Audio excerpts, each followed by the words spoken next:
Muy bien. Al finalizar el capítulo 18 de Apocalipsis, el último día, vimos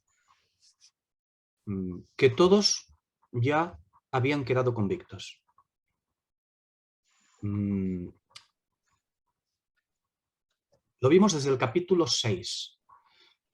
Desde el capítulo 6 hasta el capítulo 18, hasta finalizar el capítulo 18, son capítulos en los cuales el Señor hace un repaso muy importante en cuanto a los juicios. Son capítulos de juicios, salvo aquellos capítulos en los cuales el Señor se dedica, capítulo 7, capítulo 14, salvo esos capítulos se dedica a escoger un remanente, pero escoge un remanente de en medio del juicio que está llevando a cabo. Los capítulos 6 al capítulo 18 inclusive. Por eso digo que cuando finalizamos el último día del capítulo 18, vimos que ya todos habían quedado convictos. ¿Y cómo? Pues conforme a la división convenientemente hecha por el Espíritu en la primera carta a los Corintios, capítulo 10, versículo 32. Hablamos de los sellos, hablamos de las trompetas y hemos hablado de las copas. Son los tres elementos de juicio, los cuales el Señor ha estado inmerso durante tantos capítulos. Digo, conforme a la disposición de 1 Corintios 10:32, ¿recordáis? Los judíos, los gentiles, la iglesia de Dios. ¿Recordáis aquella división que hace el Señor especialmente? Tenía un motivo. No simplemente para decir que el mundo se divide en eso, sino hay un motivo. El motivo también es profético. Fijaos que los sellos, las trompetas y las copas son los sellos, los gentiles, cuando se capacita a los gentiles para actuar contra Israel, y allí ya queda implícito al final del capítulo 6 cómo los gentiles van a recibir su castigo, su juicio. Cuando decían a las montañas, caed sobre nosotros y a los collados cubridnos, ¿no? Y se escondían en cuevas. Van a recibir los gentiles, capítulo 6. Los judíos, que son las trompetas que estuvimos tratando durante tantos capítulos, y las copas, que son la iglesia de Dios. También en el juicio hemos tratado la iglesia de Dios. Sellos, trompetas y copas. Gentiles, judíos y la iglesia de Dios. Los juicios que se ha tratado. Y estos sellos, trompetas y copas, cuando hemos terminado ya el capítulo 18, finalizando, se han encargado de desvelar el mal. El famoso granizo que desvela el mal, que aflora el mal. Estos juicios son juicios de indignación, no juicios, no hemos visto juicios de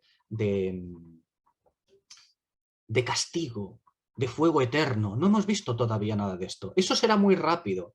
En el capítulo 19 lo vamos a ver en un pispás, el juicio es muy rápido, es inmediato. No necesita tantos capítulos para aplicar el juicio de la ira de Dios. En cambio, lo que hemos visto en todos estos capítulos no es el juicio, no son los juicios de la ira de Dios, son los juicios de la indignación de Dios, donde el Señor se encarga de aflorar el mal, la inmundicia de cada uno de estos grupos gentiles, los que menos, porque esos son rápidamente tratados, pero los judíos, las trompetas, y la iglesia, las copas. Ahí el Señor sí se ha detenido ampliamente con estos grupos. Son los juicios de la indignación de Dios. Bien, bueno, pues ese tiempo, el tiempo de revelar la inmundicia, ha finalizado. Toda creo que ha quedado bien manifiesta durante todos esos capítulos.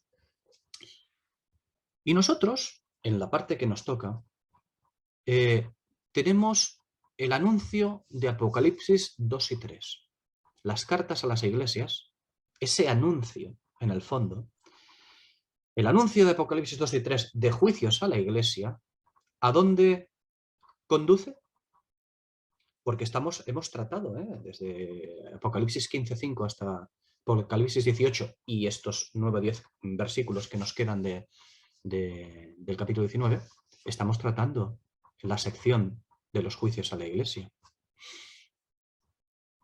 Unos juicios, o mejor dicho, una inmundicia que es la que se ve en estas copas, en estas plagas, una inmundicia que aflora, que se manifiesta en esa mujer fornicando a lo largo de los siglos, de los milenios, que no meramente se centra en la tribulación. La tribulación es el tiempo donde va a acabar todo, donde va a acabar la inmundicia de la iglesia, donde va a ser defenestrada. Pero esto arranca muchísimo antes, desde los inicios, cuando a la mujer se le ocurrió cabalgar a la bestia, fornicar con los 10 reyes de la tierra, empezar así. Por eso digo, el anuncio de Apocalipsis 2 y 3 de juicios, porque es lo que se anuncia en Apocalipsis 2 y 3, a las cartas a las iglesias, se les advierte, voy a quitar tu candelero.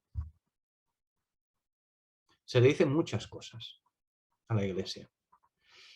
¿Y esos juicios a dónde la conducen? La conducen al capítulo 4, versículo 1. Al arrebatamiento del cuerpo de Cristo. Ese es un hecho, un evento que aún no ha llegado. En nuestro tiempo hoy, año 2022, en nuestro tiempo, aún no ha llegado este hecho. Seguimos en el tiempo profético de la paciencia de Jesucristo y por lo tanto de la Iglesia. Sí, el cuerpo de Cristo, pero también la Iglesia aquí en la tierra. Un cuerpo según la responsabilidad del hombre, nuestra responsabilidad de caminar conforme a su voluntad y de buscar lo que dice la Escritura, evitando la inmundicia. Recordemos que la inmundicia no es algo que nos cae encima como si nos tirasen un cubo de basura desde el piso superior, ¿eh? La inmundicia es algo que generamos nosotros. Nosotros lo generamos. Los que estamos en el candelero, los que estamos en la iglesia, desgraciadamente. Bien, decía que el anuncio de Apocalipsis 2 y 3 de juicios a la iglesia conduce al arrebatamiento del cuerpo de Cristo, para quitarlo de en medio, para que al menos haya un remanente quitado de en medio por parte del Señor, por parte del Espíritu, que tenga un pueblo de vocación celestial, vocación espiritual. Bien, Apocalipsis 4.1, lo hemos citado, esa misma apertura en el cielo que se abre para recibir a los santos, esa misma apertura que ocurre en el cielo en Apocalipsis 4.1 para recibir a los santos ascendidos, hace que el contacto de los santos, es decir, el cielo, el Señor, el trono del Señor, el contacto de lo santo con lo que se ha hecho inmundo aquí en la tierra, hace que eso manifieste, pues como el humo en Sinaí, hace que manifieste el pecado, la inmundicia. Es la colisión entre la justicia y la santidad divinas. La justicia y la santidad divinas contra la inmundicia del hombre. Y ese contacto o colisión trae consecuencias. Y la primera es la revelación de la inmundicia. Todo esto que hemos visto, sellos, trompetas y copas. Los sellos, en cuanto a la revelación de la inmundicia, los sellos nos mostraron la capacitación de Dios a las naciones para efectuar sus desolaciones. Y estos sellos con un anuncio final de juicio sobre los gentiles. Apocalipsis 6, versículos 15 a 16, allí lo efectúa. Posteriormente las trompetas nos hablan de la inmundicia del candelero de Israel, de la inmundicia del candelero de Israel, con un anuncio de juicio sobre Israel. Apocalipsis 14, versículos 19 a 20. Y finalizando esos juicios de la indignación, tenemos las copas llamadas copas de la indignación de Dios, no copas de la ira de Dios, copas de la indignación de Dios. Pues las copas de la indignación de Dios nos siguen mostrando su indignación, igual que los sellos y las trompetas, nos siguen mostrando su indignación y por lo tanto su justificación para la consumación de su ira. Esta vez sobre el otro candelero. Ya había tocado el de Israel y el otro candelero es la Iglesia. Esta indignación sobre la Iglesia conllevará a ser barrida del mundo. Y eso se llevará a cabo en la Iglesia que quede en la tierra en la tribulación. Ahora bien, Apocalipsis 2 y 3 nos muestran con claridad meridiana que esa indignación se lleva produciendo desde el tiempo apostólico. Alguien dirá, no, después, no, desde el tiempo apostólico. De hecho, los apóstoles participaron también de ello.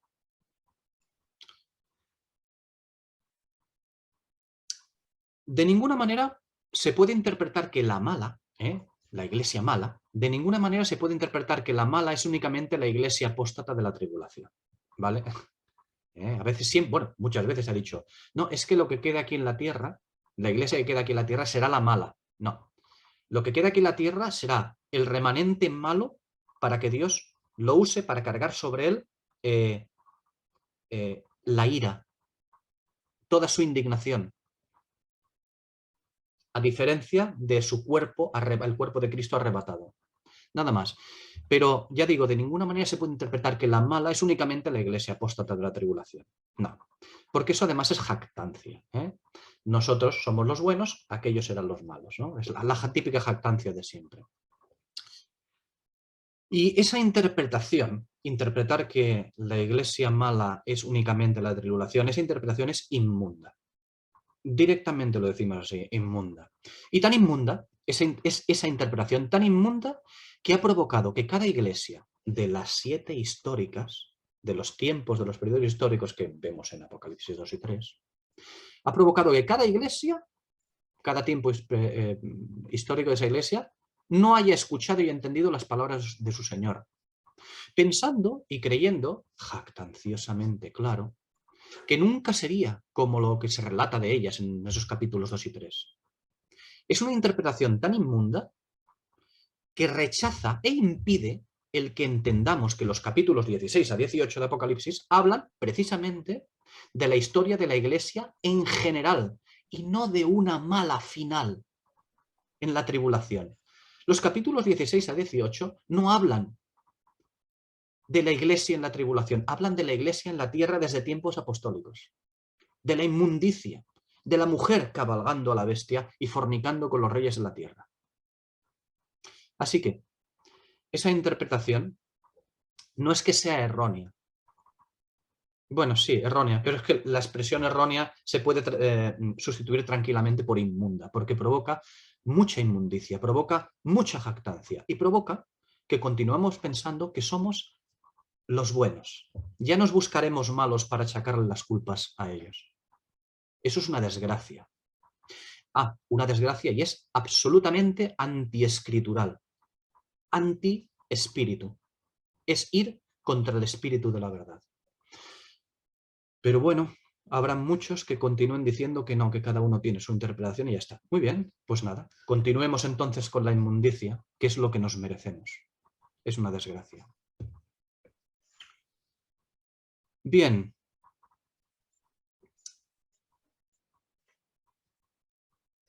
Cuando decía que esta interpretación es una interpretación inmunda, tan inmunda que rechaza e impide que entendamos los capítulos 16 a 18 de Apocalipsis, esto incluye a Filadelfia también.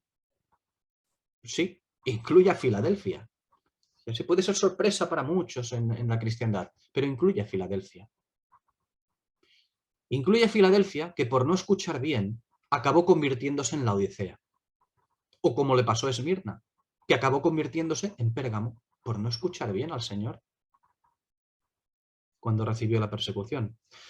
Y bien, nosotros, acabando el capítulo 18, vemos que acaban los juicios a la iglesia, a esa iglesia responsable de mantener el candelero avivado. La iglesia, al final del capítulo 18, pierde su lugar en el mundo como la novia del Cordero y desaparece de la escena directamente.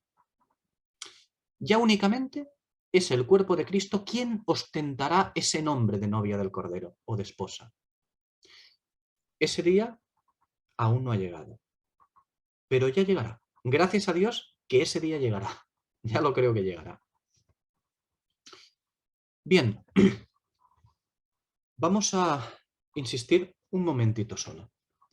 Vamos a insistir en los versículos 20 a 24 del capítulo 18. En esos versículos son muy importantes porque son los que hacen la transición hacia lo que vamos a ver posteriormente. Esos versículos 20 a 24 del capítulo 18, en esos versículos vimos cómo el Espíritu nos mostraba la diferenciación clara entre la iglesia celestial y la terrenal. Sus diferenciaciones. El versículo 20 está representado por la Iglesia celestial pura y sin mancha. Es decir, santos, apóstoles y profetas del cuerpo de Cristo. Como dice, alégrate tú, cielo, y los que pertenecen a él. Estos son el cuerpo de Cristo, la novia. Es la que espera su momento de recuperar el lugar como el verdadero cuerpo de Cristo, la verdadera y única novia. Mientras que el versículo 24 de ese capítulo 18 hace la contraposición con el versículo 20. El versículo 20 no habla, no está hablando de los mismos del versículo 24. Ni siquiera habla de unos santos que murieron martirizados, no, de ninguna manera. El versículo 24 lo que nos muestra es a la iglesia terrenal, donde sus santos y profetas están ensangrentados. Es decir, llenos de sangre a causa de la inmundicia producida por la fornicación. Es decir, a causa de la corrupción de la palabra. Porque siempre es eso lo que se corrompe, el conocimiento de Cristo, la palabra. ¿Y qué ocurre? Pues que esta, en el versículo 24, esta ensangrentada, pierde su candelero y por lo tanto su condición de novia. Claro, sé que alguien dirá, hombre, los profetas y los santos no pueden ser ensangrentados, no pueden. ¿Cómo que no? ¿Cómo que no?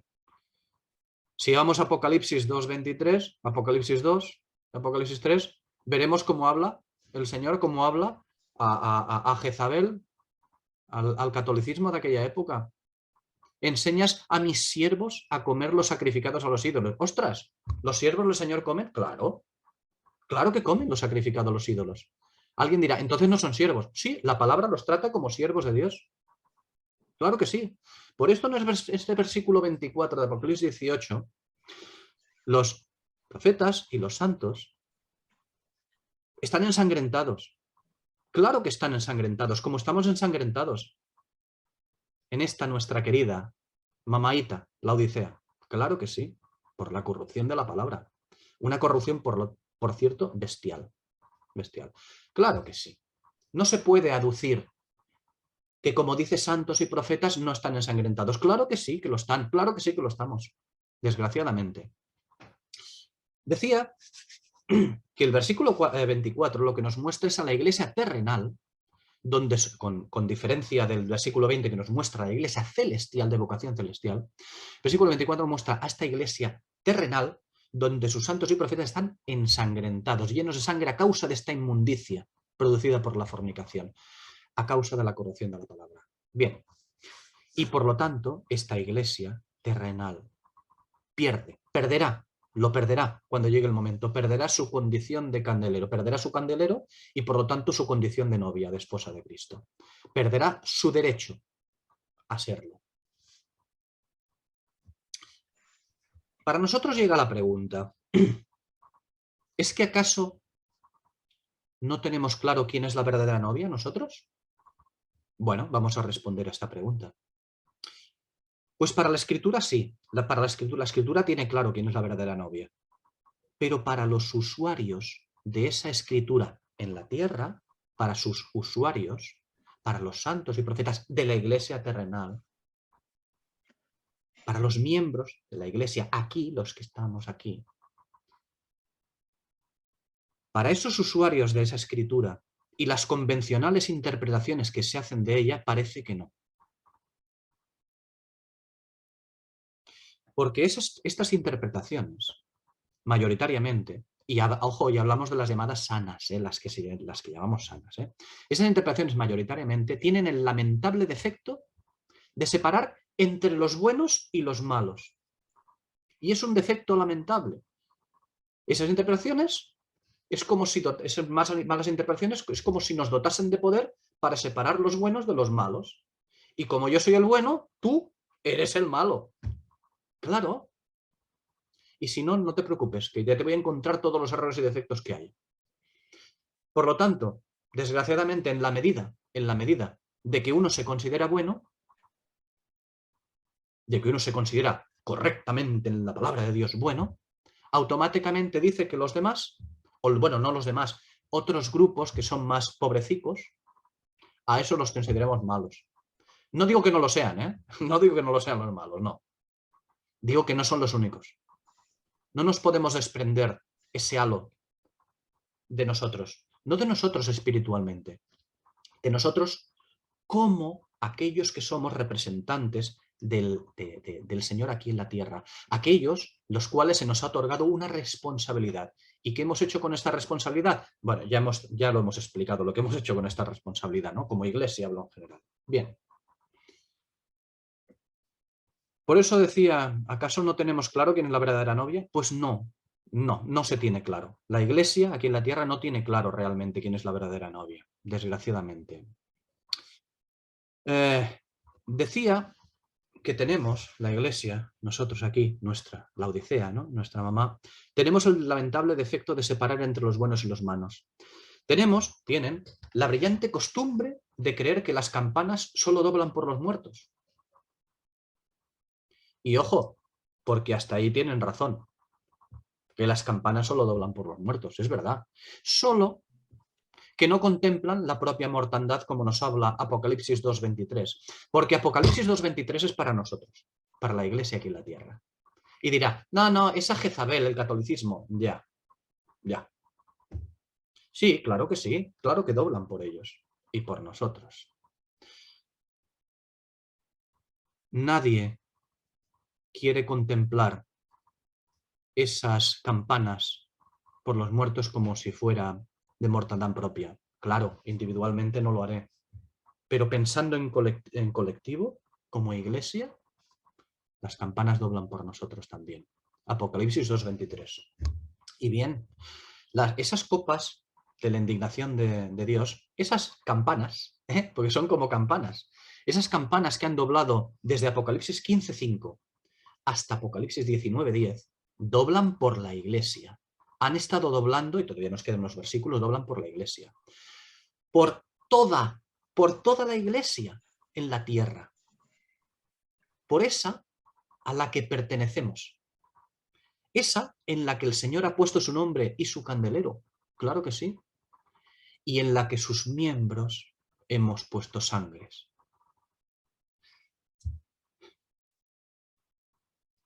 Este y no otro es el alegato final o testimonio final del capítulo 18. La diferenciación clara entre la iglesia celestial y la terrenal. Y hasta que llegue el día de su completa separación de la terrenal de la celestial, porque todavía no ha llegado, la terrenal continúa ostentando nombre de novia, continúa ostentando el nombre del novio, el esposo, hasta que no llegue el día de su completa separación, nosotros caminamos en ambas, caminamos en las dos. Es decir, podríamos decir, caminamos en los dos y en una sola, porque para nosotros, desgraciadamente, las dos son una sola. Caminamos en la iglesia, ya que nunca el Señor quiso que fueran dos. El Señor no quiso que fueran dos. Ahora van a ser dos finalmente cuando se separen. Una absolutamente dejada de lado para cargar todas las sangres sobre ella y las culpas a la cual nosotros pertenecemos y tendremos que abandonar porque eso tiene que morir de nosotros. Ese candelero que hemos ensangrentado. Digo que el Señor nunca quiso que fuesen dos, sino una sola y pura, que mirase a un solo Señor. Recordad, 2 Corintios capítulo 11, versículo 2. Una sola y pura que mirase a un solo Señor, desposada con uno solo. ¿Qué ha ocurrido? Pues ha ocurrido que la dualidad se ha producido porque la Iglesia ha mirado a dos señores. Citamos a 2 Corintios capítulo 11, versículo 2. Pues ahora citamos a 2 Corintios capítulo 11, el mismo, pero los siguientes versículos, 3 y 4. Se ha producido esa dualidad porque la Iglesia ha mirado a dos señores. Aunque ella crea que es el mismo Señor, aunque nosotros creamos que es el mismo Señor. Da igual, la Iglesia ha mirado y sigue mirando a dos señores. Ya le puedes poner el nombre de lo que quieras, también los judíos llegó un momento que aquella famosa serpiente de bronce a la que miraban y eran salvos, ojo, salvos, imagen y figura de Cristo en la cruz, la serpiente de bronce. Pues Ucías tuvo que destruirla porque era un ídolo, que es lo mismo que acabamos haciendo nosotros, la Iglesia, con las cosas que el Señor nos ha dado, hasta con el Espíritu. Porque acabamos tratando el Espíritu como polvo de hadas que nos va a dar no sé qué. El Espíritu me va a tocar y va a hacer que yo haga, ¿qué? Levite, no sé. Que de golpe conozca toda la Escritura. Eso es lo que va a hacer el Espíritu. No, el Espíritu no actúa así. Eso se llama tentar a Dios. Pero bueno, vamos a continuar. No es una idolatría grosera o pagana, sino que Pablo dice que es Jesús. Cuando hemos citado al segundo a los Corintios, capítulo 11, versículos 2 hasta el 4, y se habla de dos señores, no está hablando Pablo de una idolatría grosera o pagana, ni mucho menos. No está hablando de que ese otro señor es Satanás, Baal, no se trata tanto de esto, no. Pablo dice que es Jesús, lo dice, pero de alguna manera otro Jesús, otro evangelio. Dice que no se corresponde exactamente con el que os hemos predicado. Es decir, no es exactamente conforme a la Escritura. Y por lo tanto, no es el mismo espíritu ni el mismo evangelio. Es muy parecido. ¿Por qué? Porque a lo largo de los siglos hemos ido cambiando un poquito, cambiando un poquito, cambiando un poquito y no acaba siendo el mismo. Y nosotros, que pertenecemos a esa dualidad de la Iglesia, esa desgraciada dualidad que el Señor nunca ha querido, tenemos que bregar con ello, vamos a tener que seguir bregando con ello, aceptando, sí, de mala gana, pero aceptando que el tiempo de nuestra peregrinación, en este tiempo de nuestra peregrinación, nos toca compartir el mismo espacio con ambas, en esa mezcla de verdad e inmundicia. Esto que decimos, esto que estamos planteando, es una puñeta. Es una puñeta, sí, pero tenemos que saberlo, tenemos que conocerlo. Es la única manera. Conocerlo es conocer al Espíritu, es conocer la Escritura, es conocer la diferenciación. Es la única manera de, ya no digo proteger a la Iglesia, porque nosotros no tenemos poder para proteger nada, pero es la única manera de no crear o de intentar, al menos intentar evitar crear inmundicia, para nosotros y para los que nos rodean. Y bien, ahora lo que se nos presenta ante nosotros es un capítulo especial, el 19. Debemos recordar ahora que existen diferentes divisiones en este libro, pero hay 4 muy importantes. En la medida que nosotros entendamos a diferenciar las secciones, esas divisiones, podremos ubicar las diferentes cosas que el Espíritu nos quiere transmitir. ¿Por qué? Porque lo que no podemos hacer es aplicar para la Iglesia lo que se habla en las trompetas. Es absolutamente erróneo. Ojo, ¿podemos extraer enseñanzas? Sí, naturalmente. Pero aplicar lo que se dice en las trompetas para la Iglesia es absolutamente erróneo. Es para Israel. Aplicar lo que dicen los capítulos 15 a 5, sobre todo el 16 hasta el 18, a Israel es absolutamente erróneo. Es para la Iglesia, para el candelero de la tierra. Por lo tanto, tenemos que intentar establecer en esas divisiones, bueno, esas divisiones del Espíritu, que el Espíritu ha planteado así, tenemos que ver claro a quién se refiere el Espíritu en cada momento. Por lo tanto, ¿qué es lo que nos quiere decir de cada cosa? Solo así podremos entender. Bien, hay de todas las divisiones que hay en este libro, Apocalipsis, hay 4 muy importantes, decía, las aperturas. Son las famosas aperturas. Se encuentran en Apocalipsis 4.1, Apocalipsis 11.19, Apocalipsis 15.5 y Apocalipsis 19.11. Esas aperturas son muy importantes porque marcan cambios de secciones importantes que el Espíritu quiere enseñarnos.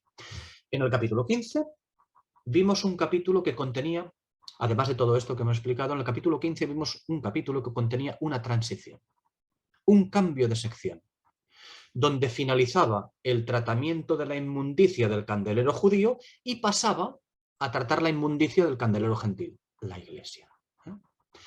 Bien, Eso lo vimos en el capítulo 15 y ya lo hemos expuesto anteriormente. Aquí, en este capítulo 19, volvemos a ver otra transición. Contiene una nueva apertura en el versículo 11. Ya llegaremos a ello, ¿eh? Ahora mismo no hemos llegado todavía, pero ya llegaremos. Esa apertura en el versículo 11 nos trasladará a una nueva sección. Pero ya llegaremos, simplemente es por citarlo. Tratamos este capítulo 19 y comenzamos. Ahora bien, como digo, mientras duren los versículos 1 a 10, de 1 a 10, continuamos en la sección que trata del candelero de la iglesia. ¿De acuerdo? Lo que verdaderamente llama la atención de estos primeros 10 versículos de Apocalipsis 19 es que hasta ahora habíamos visto el candelero de la iglesia desde el punto de vista de su inmundicia, de sus copas, de sus plagas. Ahora ya no. La iglesia ramera, en estos versículos que tenemos delante, aunque se la cite, da igual. La iglesia ramera, aunque se la cite, deja de ser en estos versículos, de estos últimos versículos de esta sección, deja de ser el personaje central que hemos visto en los 3 capítulos precedentes. Y deja de ser el personaje central para ceder su protagonismo a la esposa verdadera. Porque la iglesia terrenal debe caer. ¿Para qué? Para que se manifieste la novia verdadera.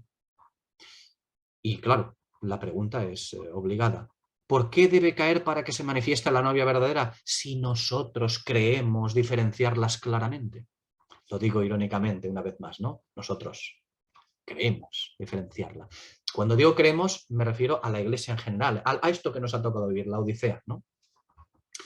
¿Por qué si nuestro pretendidamente privilegiado intelecto las distingue? ¿Acaso no tenemos claro quién es la iglesia verdadera y quién la falsa? Bueno, eso es lo que creemos, ¿verdad? Que lo sabemos claro. Bueno, pues permitidme una osadía. Esto es un mensaje a toda la iglesia en el mundo. Permitidme esta osadía. La iglesia es incapaz de discernir nada. Eso es lo que cree. La iglesia solo se dedica a fornicar.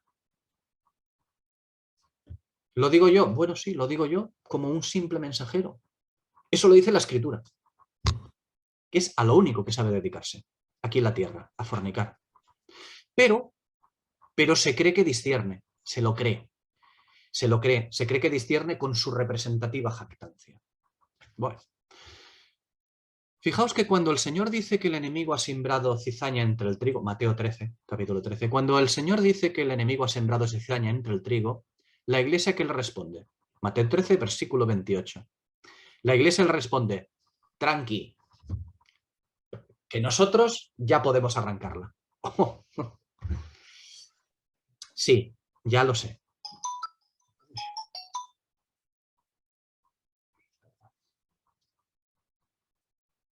Ya sé que nosotros, nadie, bueno, ni nosotros ni nadie en la iglesia utilizaría esta expresión irreverente que acabo de usar. Tranqui, señor, que nosotros ya podemos arrancarla. Ya lo sé. Ya sé que esta expresión no la va a usar nadie. No, ya lo sé, ya. Más bien, lo que se hace es decir, pues con profusa humildad, que el Señor nos dota de su poder para exhortar a la cizaña a buscar a Dios. Y si no hay más remedio, pues sacarla de nuestras iglesias para mantenerlas limpias. Que es gracias al poder del Señor y únicamente a Él que podemos hacer esto en humildad y sometimiento a su voluntad. ¿Habéis visto qué palabras tan santurronas y tan majas, bonitas? Estos son una sarta de tonterías. Es una sarta de palabrería. Incluso hay quien decide que el Señor mismo nos mantiene convenientemente limpios, quitando la cizaña de entre nosotros. Eso sí, juntándola en las otras congregaciones, en las malas. Porque nosotros hemos decidido que somos indiscutiblemente los buenos, los aprobados. Bueno, y digo yo, ¿qué más da usar palabras irreverentes y abiertamente jactanciosas que venir a decir lo mismo, pero revestido de pretendida humildad y sometimiento a Dios? ¿Qué más da? ¿Qué más a decirle, tranqui, que ya podemos arrancarla, que hacerlo de otra manera, diciendo que es el Señor, según su voluntad y tal, pero acabando diciendo lo mismo? ¿Qué más da, en realidad? Lo primero, usar las palabras irreverentes y abiertamente jactanciosas. Lo primero es ser imbécil. Pero ojo, lo segundo, la santurronería. Eso es practicar la inmundicia como buenos embajadores de la ramera. Independientemente de que nos demos cuenta o no, ¿eh? O independientemente de que el alma sea salva o no lo sea. Da igual, eso da igual. Pero lo que hemos visto en Mateo 13, versículo 28, continúa en el siguiente versículo, porque el Señor sentencia: no, no podéis arrancarla. Sois incapaces de diferenciarla del trigo, dice Mateo 13, 29. Claro, no es que hayan espigas de trigo y espigas de cizaña intercalada. No es que haya nabo, lechuga, no. Porque eso sería fácil de limpiar, ¿eh? La cuestión es que no se pueden diferenciar entre ellas. Esa es la verdadera cuestión. No existe el trigo dorado y resplandeciente y la cizaña roja con cuernos y rabo. No. Existe una mezcolanza. Así que es obligada la pregunta: ¿te crees tú trigo? Romanos 14, 22. ¿Qué contesta allí? ¿Te crees tú trigo? Ya lo veremos eso. Dichoso el que no se condena a sí mismo lo que aprueba. Ya lo veremos. ¿Disciernes el cuerpo de Cristo? ¿Tienes la mente de Cristo? Esas serían preguntas adecuadas. ¿Disciernes el cuerpo de Cristo? ¿Tienes el cuerpo de Cristo? Hechos 8, versículos 30-31. Felipe y el etíope. ¿Qué le dijo? Algo así como: ¿disciernes la escritura? O mejor expresado, como dice allí, pero ¿entiendes lo que lees? ¿Para qué lees? ¿Entiendes lo que lees? Necesitas que te lo expliquen.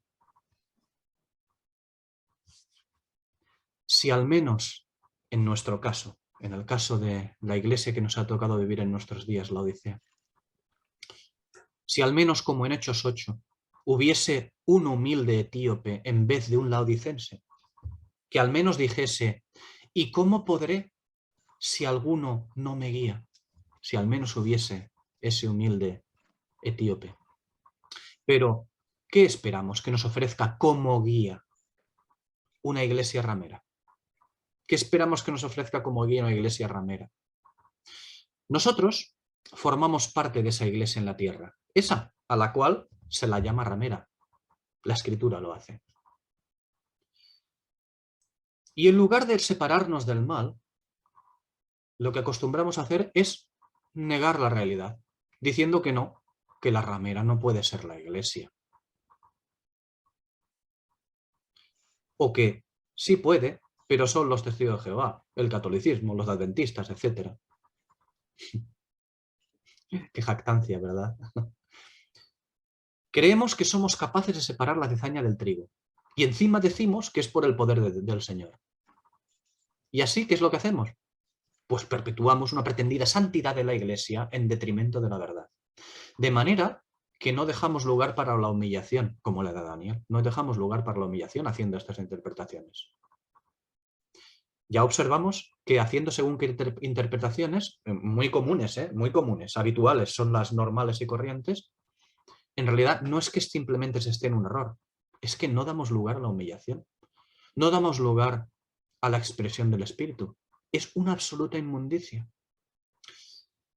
Nosotros pretendemos hacer una separación de entre el trigo y la cizaña, una separación que se nos ha vetado. Se nos ha dicho que no. Ojo, no se nos ha vetado limpiarnos del mal, ¿eh? Limpiarse del mal no tiene que ver con hacer la separación. Juzgar al mal y apartarnos convenientemente de él no tiene nada que ver con Mateo 13, 28, desde luego. No tiene nada que ver con el arrancar la cizaña de entre el trigo. Lo que se nos ha vetado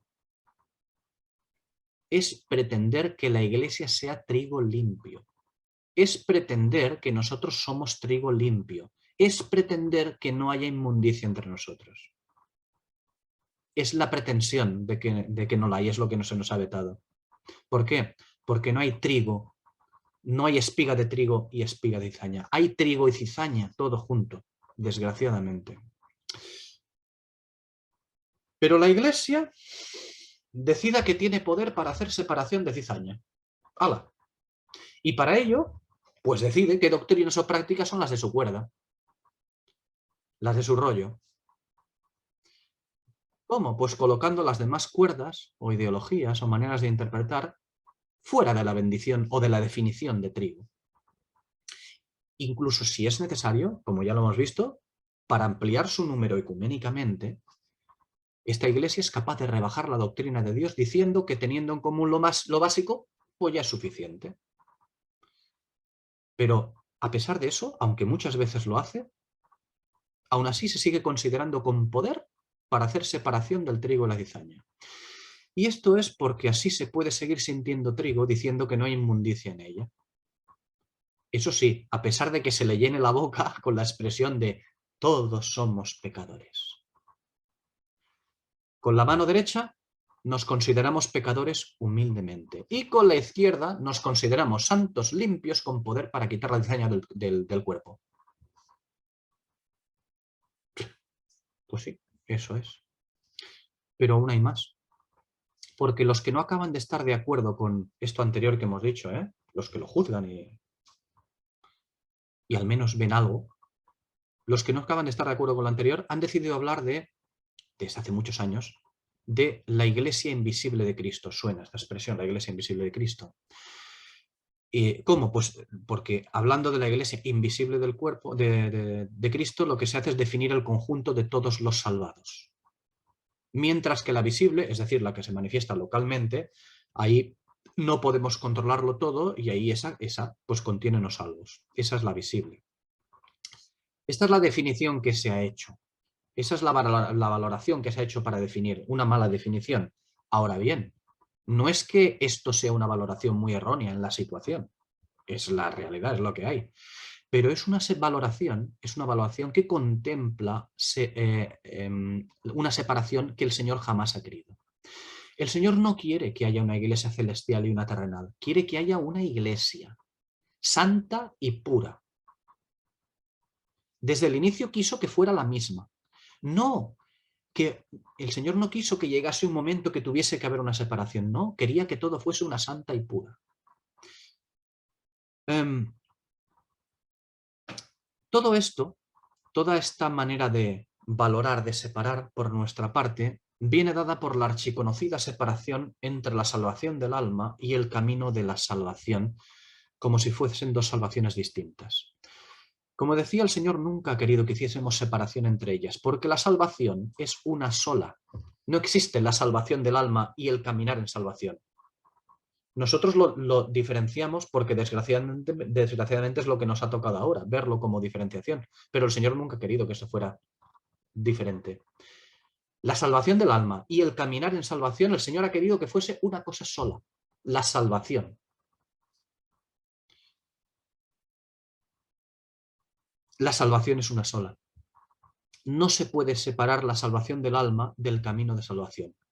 Una es la que nos une al cielo y otra es la que caminamos en la tierra conforme a nuestra responsabilidad de lo que se nos ha entregado. Pero el Señor no quiere que haya separación entre ambas. No lo hizo para que hubiese separación entre ambas. Se nos ha dicho en la estudiada teología que tenemos tres tipos de salvaciones, o mejor dicho, que la salvación se nos presenta de tres maneras. La salvación posicional, la progresiva y la final. Estas cosas que se hacen en teología, ¿no? En los seminarios. Dicen que la salvación posicional, es la que se efectúa en el momento que creemos. Bueno, bien. Recibimos la salvación del alma, Bueno. Dice que la salvación progresiva es la que se efectúa a lo largo de nuestra vida cristiana, de nuestra vida cristianísima. Y dice que con esta salvación en nuestro caminar, en esta salvación progresiva, vamos siendo liberados del poder del pecado progresivamente. Vamos siendo perfeccionados por Dios. Perdonad, pero qué doctrina más horrible. Cada vez somos más santos, más perfectos, según según la teología, ¿no? Pues vaya. Dice también que la salvación final, la final, es cuando es quitada la misma presencia del pecado. Bueno, estas tres cuestiones de las que hemos citado, no es que nosotros las apoyemos, porque yo no las apoyo mucho, la verdad.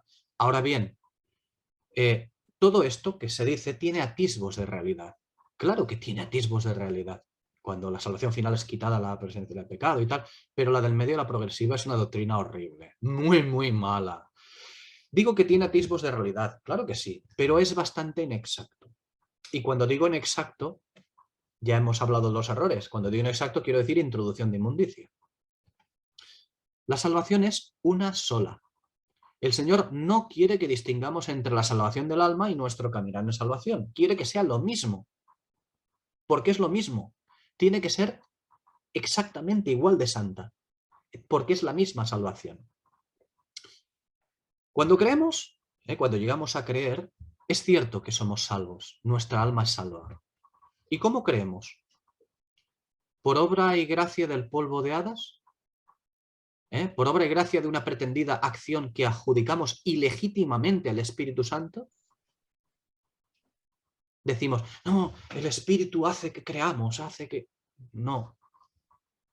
Vamos, la Escritura no dice eso.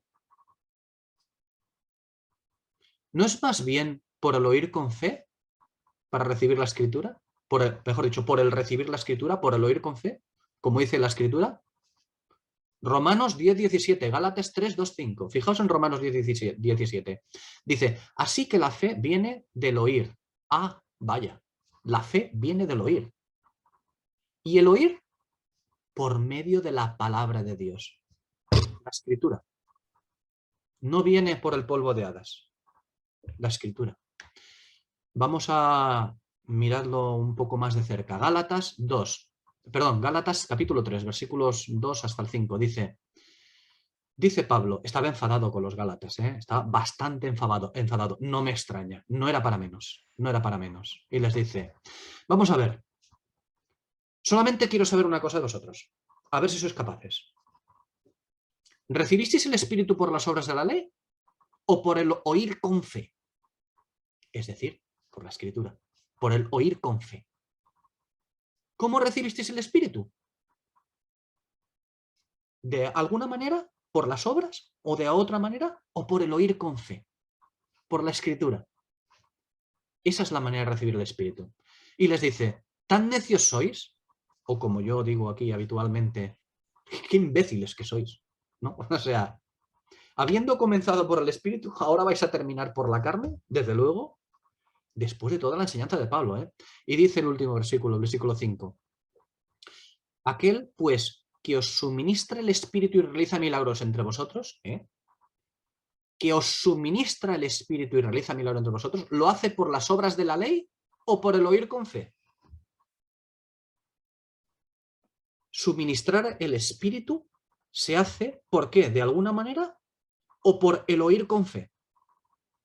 Primero es la Escritura, después el Espíritu. Bueno, pues esa misma Escritura es la que debemos de caminar, la misma que debemos de vivir, la misma que debemos recibir. Pero si hacemos una dicotomía de la salvación, colocando la salvación del alma en un lugar y en otro el camino de salvación, es decir, nuestra vida como hijos de Dios aquí en la tierra, lo que hacemos, al hacer esto, esa dicotomía, lo que hacemos es separar esta salvación en nuestra mente y por lo tanto en nuestro operar en todo nuestro ser. Esa es la realidad. Separar, lo que consigues es separarlo en tu mente, pero a la vez lo separas en nuestro operar en todo nuestro ser. Alma, cuerpo y espíritu. Y por lo tanto, mal, muy mal. Bien, y encima hemos de escuchar que Dios se ocupa de la salvación progresiva. que es la que nos perfecciona, para que cuando llegue el día seamos plenamente santos.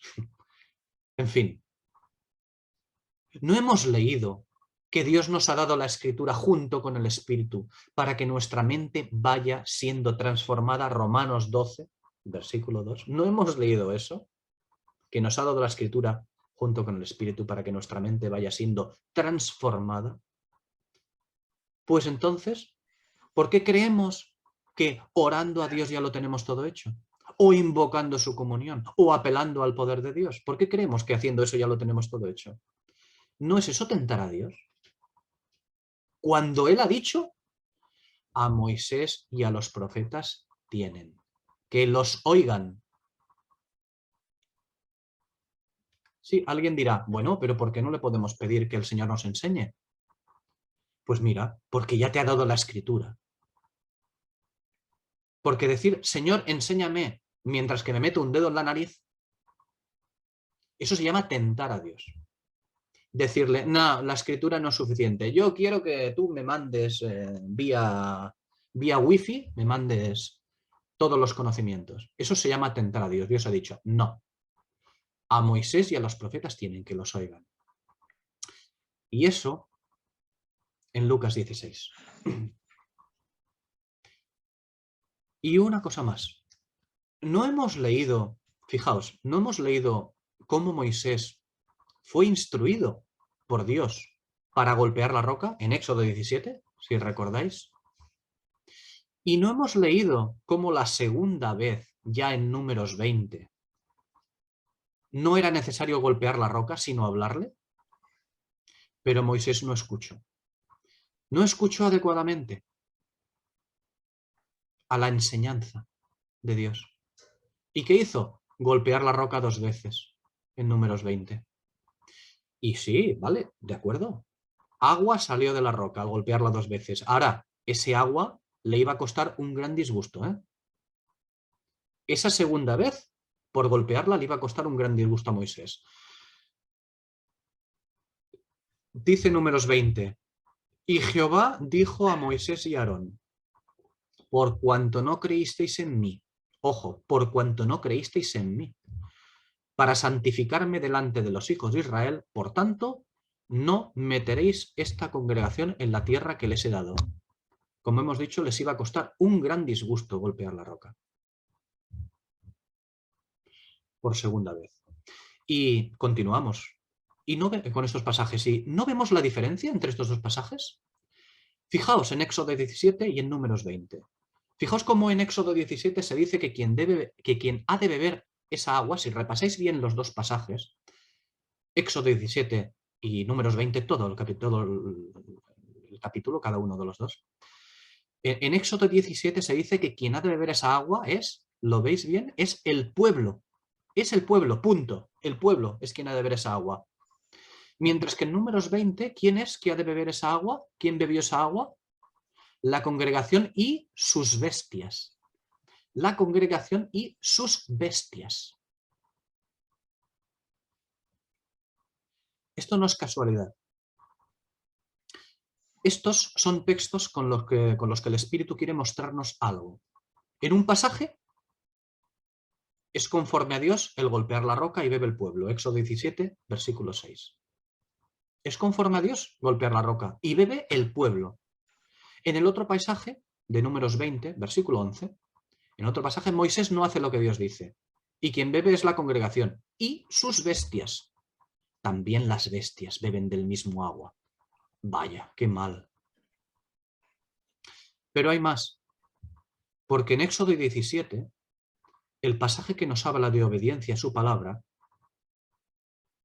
Éxodo 17 y la obediencia a su palabra, muy bien, pues relata inmediatamente cómo Israel lucha las batallas espirituales. Pero ¿qué ocurre en el Números 20? Números 20, que es donde no se obedece a su palabra, lo que relata inmediatamente es que Israel no lucha, no va a luchar las batallas espirituales. Y además finaliza con Aarón siendo quitado, muriendo. Así finaliza el capítulo 20. Vaya. ¿Dónde está la diferencia entre estos dos pasajes? Bueno, la diferencia estriba en oír su palabra. escuchar su palabra. Siempre es una cuestión de su palabra. No son cuestiones vanas, no. Todo es la palabra de Dios. Todo está ahí. Siempre la Escritura es lo que establece la diferencia. Si se discierne, entenderemos la voluntad del Señor. Si no se discierne, bueno, ya hemos visto los resultados, ya vemos los resultados. Bien.